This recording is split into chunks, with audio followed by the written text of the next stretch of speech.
క్లియర్గా మీరందరూ కూడా ఎన్ని నేను రిఫార్మ్స్ మాట్లాడినా ఎన్ని పనులు చేసినా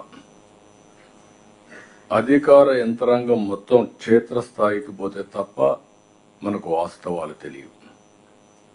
ఈరోజు కేస్ స్టడీ మీ అందరికీ శ్రీకాకుళం డయేరియా, రాజమండ్రి కల్తీ పాలు, వేట్లపాళెం కాకినాడ జిల్లాలో బాణసంచా సంఘటనలు.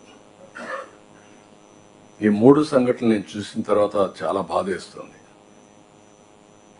Somewhere we're missing, we cannot miss it. అందుకే నేను చెప్తున్నా, ఈరోజు చాలా కఠినంగా ఉంటాం. ప్రజల ప్రాణాలపైన లెక్క లేకుండా కొంతమంది బిహేవ్ చేస్తే అలాంటి వాళ్ళని అప్రమత్తంగా ఉండే స్వార్థం ఎప్పుడూ సమాజంలో ఉంటుంది.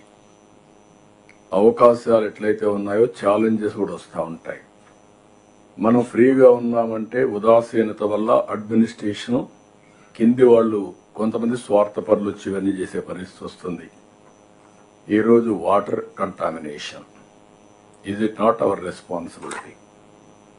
3, food adulteration, what safety food safety department is doing.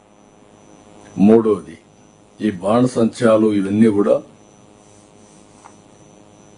Explosive ఉన్నప్పుడు what are all the safety measures we are taking? It is not on paper. I want to be very clear, will redefine all these things. It cannot happen. Anybody will commit. Failure ఉంటే concern officers పైన, ప్రజలు కూడా పిచ్చి పిచ్చిగా చేస్తే వాళ్ళపైన కూడా కఠినంగా యాక్షన్లు తీసుకుంటే తప్ప ఏ కొద్ది మంది స్వార్థం కోసం సమాజంలో ఇలాంటి జరగడానికి వీలు లేదు. అందుకే నేను ఒకటే చెప్తున్నా, all collectors, minimum 8 days in a month you must be in field. Then only you will have a grip. ఇప్పుడు nowadays మీ కంప్యూటర్ ఇప్పుడు పెట్టుకుంటే ఎక్కడికి పోయినా మీకు సేమ్ థింగ్.